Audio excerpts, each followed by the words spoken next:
Welcome back to Cinema Corner. I'm Blake, and I'm here with my co-hosts, Alex and Josh. And today we are reviewing The Fantastic Four First Steps, released like 3 days ago, actually. So as of today, these are the domestic numbers. 118 million. Internationally, it's at 100 mil.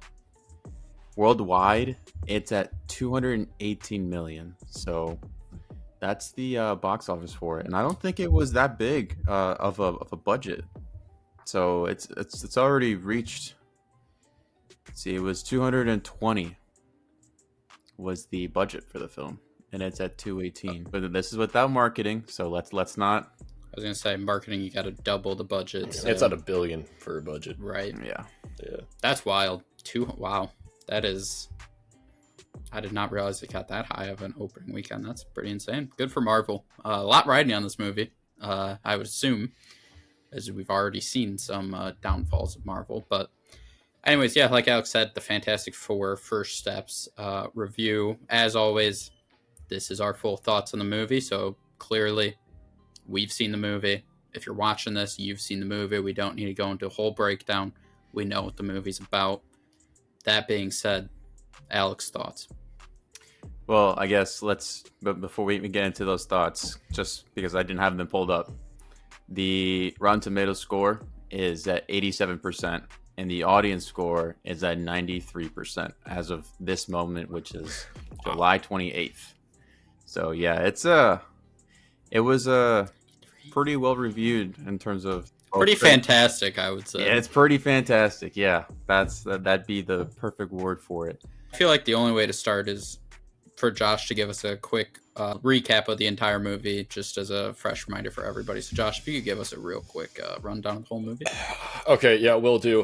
We got another baby in this film, back-to-back superhero films with a baby and at least one weird CGI moment with said baby. Hey, they win. We didn't fully know exactly what they're going to do. We have mixed opinions on that. But, we got a big bad. We got a big bad, and they survived. And movie ended. My theater clapped. Same. Yeah, my theater clapped as well. Yeah. They No clapped. claps. They clapped right You as saw like, the early it went crowd. to black. And then they stopped abruptly when the first post-credit scene started. And then after it ended, then they finished clapping or whatever. So yeah, it was weird. It was didn't know people were still clapping, but all right, cool. I mean, yeah, the clap is back. Some of us live in more affluent neighborhoods where we don't quite do that for every movie. Sinners, there was clapping, unrelated, but this one, no clapping. Let's see. Okay, well, It'll get there eventually. It's spread. All right. I'm just gonna give 2 quotes here that I found pretty great in this movie. Here's the thing is one of them. Oh no. I will not sacrifice my child for this world, but I will not sacrifice this world for my child. Big Sue Storm moment. And then I particularly liked the argument that both Sue and Reed had, where it goes mathematical, ethical, available. It is so easy for you to say that. And then Reed's like, I invite the worst possible thing in my head to figure out how to hurt them before they hurt anybody else. And you know what? Sometimes you being you hurts me. I was like, damn, that was some good dialogue right there. Which leads me into basically what really carries this film, honestly, is Vanessa Kirby as Sue Storm. She is the standout of the four. And I mean, obviously Reed, Ben, Johnny, they all did their thing. There was not a bad casting, but definitely Vanessa Kirby was the main lead of this film, and she carried that all the way through from start to finish. So that's my thoughts. Blake, thoughts? I was just gonna make another stupid "here's the thing" joke. Anyways. Yeah, I mean, obviously, like you said, and then on top of that, I feel like just there really wasn't too many main other side characters even besides obviously Silver Surfer, Shalla Ball, as well as Galactus, which I think once again, Silver Surfer. Shia LaBeouf was, a different iteration than the, what's his name? Norman Reedus, something like that. Yep. From the Fantastic Four 2. Norman Reedus, obviously. But I think once again, it's similar to that Fantastic Four of they did Silver Surfer very well done. I mean, I feel like for the time, what was it, 2007? I thought that Silver Surfer looked very good and was well done, and I thought his character arc was good. And same thing in this. I thought Shia LaBeouf looked really, really good. I liked a lot of her scenes. Just the physical look. I mean, the CGI throughout this movie was, I thought, very well done for everyone. Obviously, one of the things that a lot of people kind of talked about is we didn't see much of Mr. Fantastic's ability in any of the trailers. But I thought they did good. Anytime he did use his powers, it looked pretty smooth for the most part. But I thought Silver Surfer stood out in terms of her look. I thought was phenomenal. I thought they did a really good job with her CGI. And I liked her character arc with, obviously, you had, Johnny Storm kind of taking it upon himself for, not just the motive of trying to help out his good buddy, you got a lot on your plate, Reed. Let me help take this off. That wasn't his only motive, obviously. But he decided to take it on himself to learn her dialect. And I thought that was a cool little side plot of the whole thing. The chase scene where he eventually, catches her and does the whole, or she catches up to him and he does the whole, like, oh, these are all like the things we've heard from your planet and other planets. I thought that was a cool little twist. That was one of the very few things that was not shown in the trailer that we knew exactly where it was going. So that was somewhat enjoyable. As well as Galactus. I thought Galactus was a dope character. His look was phenomenal. I thought his presence was sick. Obviously, you had the cool beginning when they get to his ship, which I don't think they officially said his ship's name, did they, in the movie? I think it's implied that it's his ship from the comics, his Tatsu or whatever. But they don't officially say. Yeah, I feel like they just called. I don't. They kept his They kept all his lore pretty limited, so, right? Yeah. But I thought his ship looked cool, and then obviously that scene when they get there and they talk to him, he was cool about his whole hunger, and then Franklin using, apparently he can just force people into labor, which is pretty crazy. And then that whole scene of the escape, that was honestly the scene that I just really want to talk about. If I was to talk about one, that whole, from the time they entered his ship, Johnny's little kind of talking to her saying what her blessing was that she told him, and then him coming back, and I laughed when the thing was like, oh, she dumped you already? Like, I thought that was pretty funny. And then that whole scene of them talking with Galactus to the forced labor, and then the chase scene into the Black. I thought that was one of the greatest things Marvel has done in a while in terms of a scene moving from different locations and the smoothness and everything. That was definitely one scene that I just wanted to point out that was good. But yeah, I mean, like you said, I think the cast did, for the most part, well with everybody. I will say the one thing that I was not hyped about going into this was Joseph Quinn. And like I said, I like the character, what happened with that, but he certainly did not win me over. I still don't think he's a very good Johnny Storm. I don't think, maybe it's the way they wrote this character. He has none of that kind of like bad boy, badass kind of thing along with him. He was kind of just like mild mannered for the most part, I felt. There's also like one scene. Yeah. Sure there are. I was going to say there's one scene, I should have wrote it down because I don't remember now, that I thought his acting was pretty rough. I can't think of it now, which is not very helpful. You're welcome. Welcome to our channel.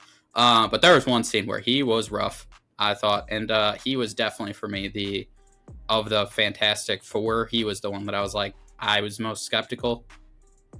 And he did not impress me. Hey, I'll bounce off that, and I'll say I do slightly agree with you. And I think for me, what mainly, when it was Johnny on his own, I think he worked. I think where he struggled was the chemistry with everybody else on the team, especially with Ben. I also think Ben had moments where it was just kind of rough. The fact that his CGI looked great, I think, throughout the film.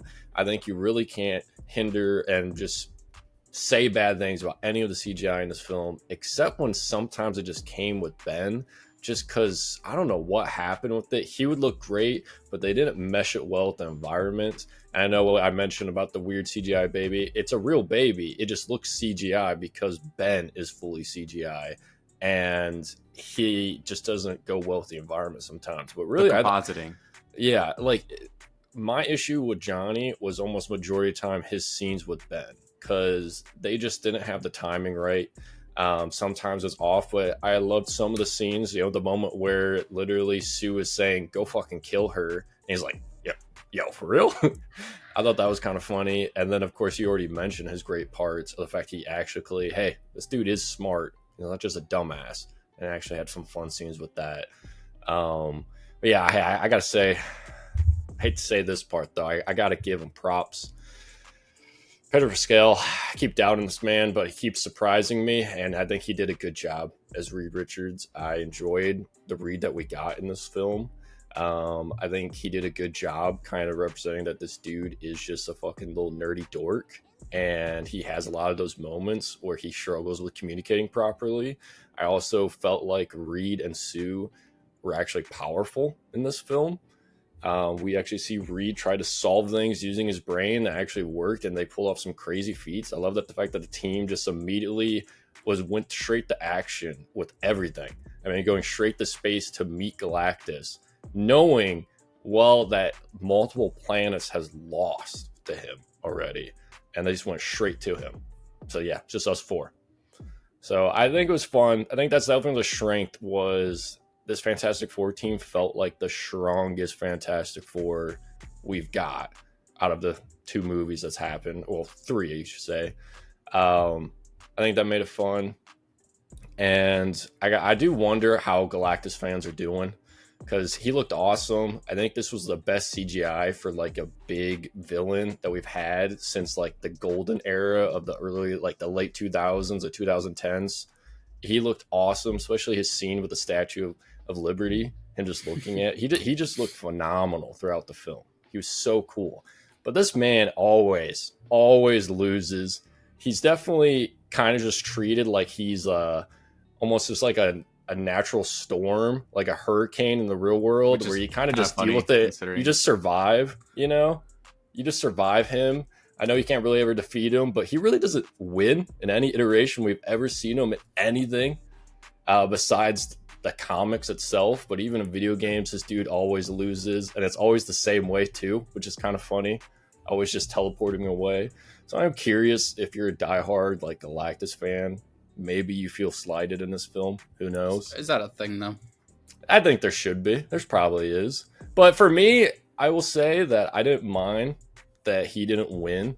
I know going into this film, I thought he was going to, and that's how they get into Thunderbolts and everything. For sure we all did, but either way, I think they had some strong points with this film. I also think this film was definitely one that we were talking about the most, I think, for this year, just because it has a big impact about the future of Marvel. If this movie flopped, it was probably going to be a GG, and the interest for the next ones was just going to go completely downhill. So I think it felt very obvious with this film and also Thunderbolts. Kevin Feige was stepping in. I think you feel that impact. I think you didn't feel that with Captain America because that film was delayed so much. It was already just a mess, but there's just no way. 100% it felt like Kevin Feige took back control from Disney and execs and said, let me do what I want to do. And now we finally have some direction. And this film definitely landed. It did well. I think there's some stuff you can critique it for. But for me, I left it feeling that, like, hey, I somehow actually enjoyed it. And we were all concerned. Yeah. So I didn't clap, but crazy. enjoyed it. I will say with that, it is interesting because we all agree like Thunderbolts did feel like a change for the MCU, but box office wise didn't perform. And we all know realistically that's all that Disney cares about. Like if this Fantastic Four was again highly rated, but doesn't do good numbers, Disney and them won't care one bit because, you know, that's not what their focus is. So I will say, like you said, it is interesting that it feels like there was a bit of a shift, but then again, with everything that's already coming out about what's going on with Doomsday and stuff, puts me right back into concern for Marvel. Because apparently they don't even have the third act of Doomsday planned out as they're filming it right now, which is like, once again, you're going to Captain America Brave New World yourselves. of just changing and changing and changing, and then the movie is going to struggle. So, like you said, it felt like the past two were good, but it certainly doesn't make me feel any better about the future of the MCU. Well, I'm also wondering how much of that's true. I do think maybe part of that is because they've shifted already the movie releases. For me, I think the number one film we should all be concerned about is Spider-Man that's coming. Because honestly, it's not that one's already had talks about the fact that they potentially have filmed almost 2 different scripts about depending on what they want to do for Doomsday. And then they already shifted the release dates. So I think that for me that's the number one film of wondering, is that film going to get Captain America where it's going to feel pointless to watch and it's going to suffer from the context of everything? I believe they're going to start shooting that next week. I was going to say, they haven't shot anything for that. Well, yeah, I mean, but they wrote 2 different scripts. That was a big rumor about the fact that why stuff got shifted around. Because obviously that film is now the next one. Well, I think they shifted it because they knew Doomsday wasn't ready. So they're like, this isn't going to be ready. Let's switch out Spider-Man. And Spider-Man, we can now change the approach of it. Pre-Doomsday, they can actually make it a ground-level movie. Because you couldn't come out with Doomsday and have him in there and then come out with a grounded movie and then go to Secret Wars. So I think that's what happened with that, which, again, for me, it's definitely Doomsday is the big concern. Because I feel like they don't know what they're going in, direction they're going, and they're already deep into shooting. That is a huge concern for me. I mean, it's also the Russo brothers, so, what do those guys really do? But it is what it is. I mean, I'm pretty sure they did the same thing with Infinity War and Endgame, where they were writing it as it went, and it turned out like be 2 of the biggest movies of all time. Arguably one of the greatest movies of all time. So it's like, I mean, I don't know. I feel like ever since they kind of pivoted away from Kang and they've been doing this, like, trying to steer ship, I feel like they've slowly gotten it back there. And like, obviously it started with Thunderbolts, now with Fantastic Four. I don't know. I'm going to give them the benefit of the doubt because the Russos themselves haven't been in the MCU since they left. So it's them now having to kind of like, because they did the post-credit scenes for both films. So it's like they're clearly trying to lay the groundwork for what Doomsday is going to be. Now, I don't know to what extent the script is at, if it's 50%, 75%, 90%. I don't know. No one really truly knows except for them, maybe. They know. So I'm just gonna. I mean, well, I don't know. I walked out of there lot. hopeful. Like I walked out of there a little more hopeful than what I did prior, especially with like Thunderbolts and now like leaving the theater after First Steps. It was like, okay, I'm sort of excited to see kind of where they take it now. That'll be a different video. Back to Fantastic Four. I'm going to cut pretty much all of that out now because this is Fantastic Four review. But yeah, well, I mean, in fact, that matters because Fantastic Four it's the stepping stone. I mean, our biggest thing we kept talking about Fantastic Four was if they didn't land it, and also if it didn't work. I mean, this is kind of the final real big film till we're gonna get Doom, and obviously Doom is a fantastic villain.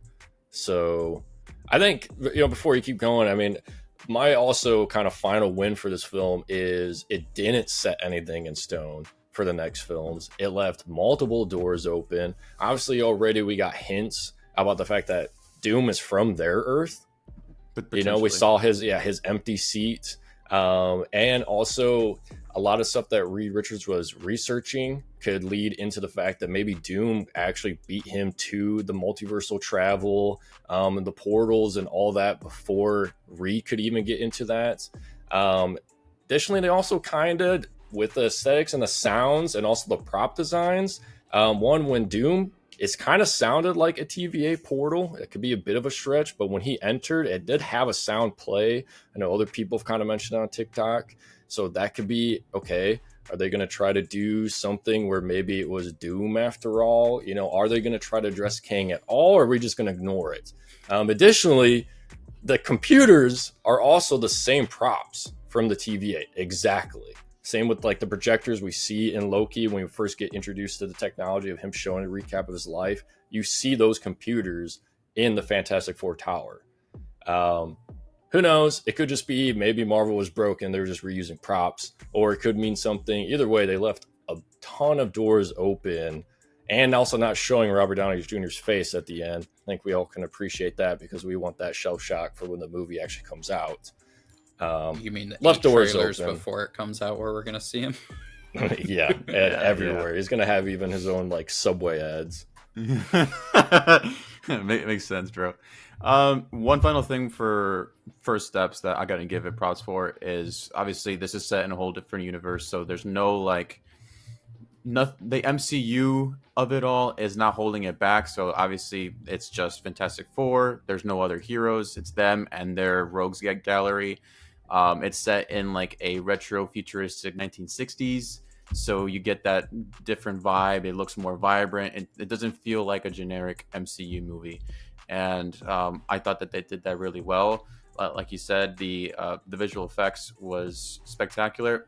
There's like, I don't know, a handful of instances where maybe it doesn't look quite right. But it's nothing compared to like, I don't know, like Quantumania at certain points, like looked a little funky. It was like, yeah, this is not up to par, but definitely it looks like they actually took care and tried. So I got to give it props for that. And yeah, I just thoroughly enjoyed the movie. Yeah, looks and feels were phenomenal of the movie. That they killed this looking like they killed that part of it. But yeah, I guess before we get into the end of it, like Josh already mentioned a little bit, obviously the press or the post credit scene was very just, huge for the MCU. If we actually got our Doom-ish, like you said, we didn't actually see his face, but obviously we got Doom. That was cool that, we finally got a little bit of Doom. So there's still time, Marvel. It would cost you a lot of money, but you haven't shown Robert Downey Jr. yet. You can still fire him. We gotta save that for another bit. You still can fire him. It's okay. I think it's set in stone, but I'm sorry.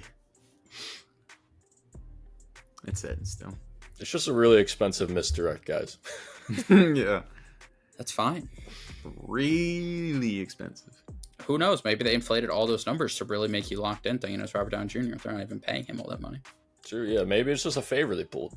Yeah, they're like, but I mean, we kind of revived your career, so like... Revive your career? They fucking revived his life. You think he wouldn't be... We'll get into that different time. Yeah, this movie was pretty fantastic. All in all being said, for me, I'm going to give it an 8.4 out of 10. I thought they killed the visuals and stuff, which I really appreciate, as well as, like you said, I love the look and feel of this movie. This movie feels very like comforting, almost the way it's shot. It is, like I said, it would be higher if we could have just toned back the marketing a little bit. But other than that, 8.4. Okay, I'll go next. I'm gonna give this an 8 out of 10. Solid 8. Like I said, feels like a warm, nice movie to go to for sure. I just thought of one other thing. Her giving labor in that chase sequence. I mean, yeah, that chase sequence from the moment that Galactus forces her into labor all the way into like slingshotting themselves back, I thought was one hell of an action sequence. So just want to highlight that too.